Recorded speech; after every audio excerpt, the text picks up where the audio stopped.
지금 우리가 아무렇지 않게 얼큰하게 끓여 먹는 이 찌개. 사실 이 음식의 시작은 미군 부대의 쓰레기통이었습니다. 6.25 전쟁이 끝난 뒤 온 나라가 먹을 것이 없던 시절, 사람들은 버려진 것들로 하루를 버텨야 했습니다.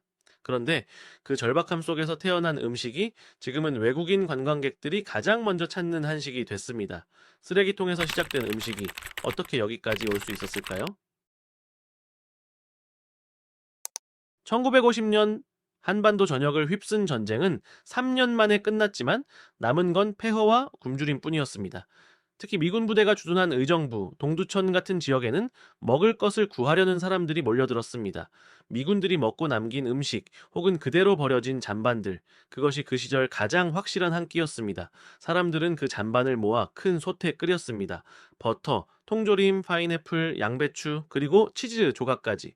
이렇게 만들어진 음식에는 돼지들이 먹는 죽이라는 뜻의 이름이 붙었습니다. 바로 꿀꿀이 죽입니다. 심지어 그 안에는 담배꽁초나 이쑤시개 같은 것들이 섞여 나오는 일도 있었다고 전해집니다. 위생이나 맛을 따질 여유는 없었습니다. 그저 살아남기 위해 먹어야 했던 음식이었습니다. 지금의 얼큰한 부대찌개는 이렇게 가장 절박했던 순간에서 시작됐습니다. 1960년대 의정부역 근처에서 포장마차를 운영하던 한 여인이 있었습니다.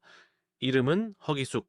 그녀는 근처 미군 부대에서 흘러나오는 소시지와 햄, 베이컨을 구해 볶음 요리로 만들어 팔기 시작했습니다. 이 볶음 요리는 입소문을 타기 시작했고 손님들의 발길이 이어졌습니다. 1968년 그녀는 이 포장마차의 정식으로 이름을 붙입니다.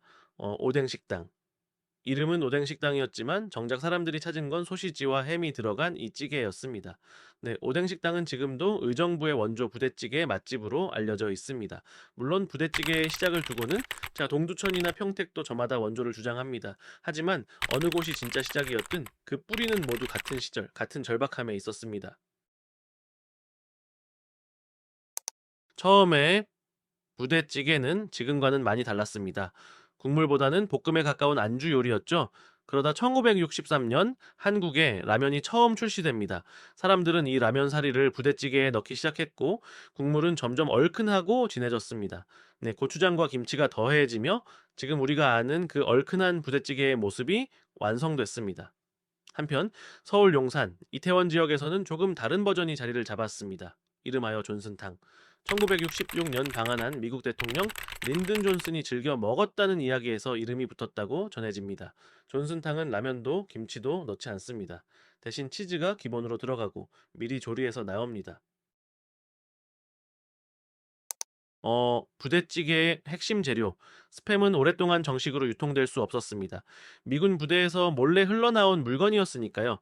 그러다 1987년 한 국내 기업이 스팸의 제조 라이선스를 사들입니다. 이제 스팸은 더 이상 뒷골목의 밀수품이 아니라 마트에서 살 수 있는 평범한 식재료가 됐습니다.